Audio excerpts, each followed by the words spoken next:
G'day everyone, welcome to another episode of Wine Back Wednesday. Today we're tasting a Pinot Noir Syrah blend of Shiraz, depending on what you call it, but this one is labelled as Syrah. Before I do, we'll go back in the late 90s. I worked up in the Hunter Valley, and during vintage we were fortunate enough to experience a vertical tasting from about 25 different vintages. They weren't in succession, unfortunately, but it was a selection of very good vintages dating back from the 60s all the way through to sort of 91 of Lindemann's 100 of a Burgundy. It was very generous of the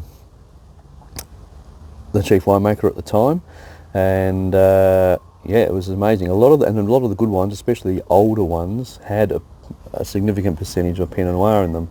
So up there where I'll be honest, the weather can often be very challenging, especially in that sort of subtropical climate. So Shiraz can often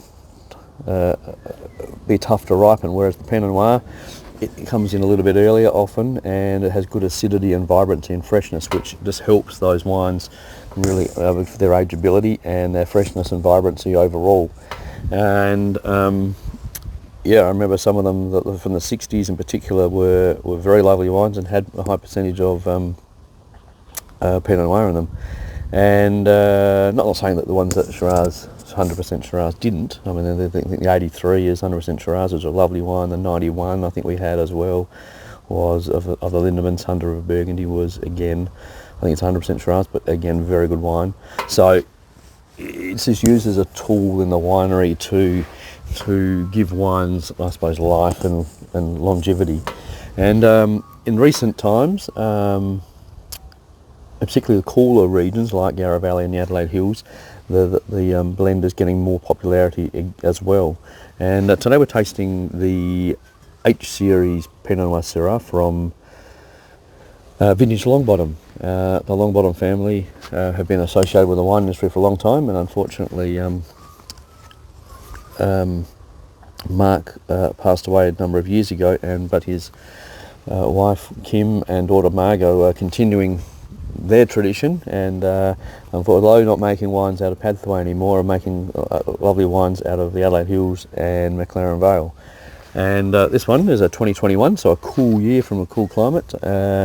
Yields were average or above, so plenty of fruit around, but a really good blend. The Pinot Noir component's about 51%, and the Syrah component is about 49%. So we call Shiraz in Australia from cool climates, often we call it Syrah, just to make that distinction.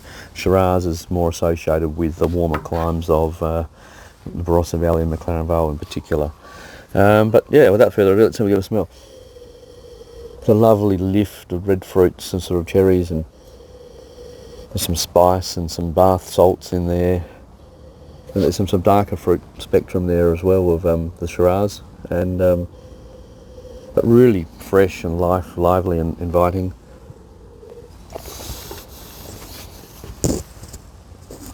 Again, lovely tight acidity. There's nice red fruits and spice. There's a pepperiness through, I expect, from the Shiraz. I believe that both varieties are from the same vineyard in a Balhana vineyard in central Adelaide Hills. But yeah, very attractive, matured in French oak. Very spicy, a lovely blend. As I said, there's a number of producers making this wine now, this blend up in the hills. It's a great contrast between straight Pinot Noir and straight Shiraz, so you're getting the best of both worlds, literally, and we're getting what proportions to blend. Some people have more Pinot Noir than others in the wine. They're pretty typically Pinot Noir dominant. I can't recall any ones that are Shiraz or Syrah dominant, but it varies. So this is a very close 50-50, but I suspect some blends are a little bit more Pinot Noir dominated. I think Yarra Yering does one out of the Yarra Valley, and that's pretty well 50-50. They have a lot of vineyards to source from and play around with that to try and get that blend pretty close every year.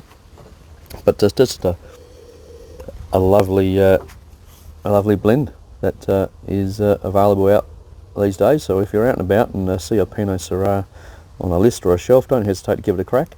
To 2021 Pinot Syrah from Vintage Longbottom. Thanks for listening.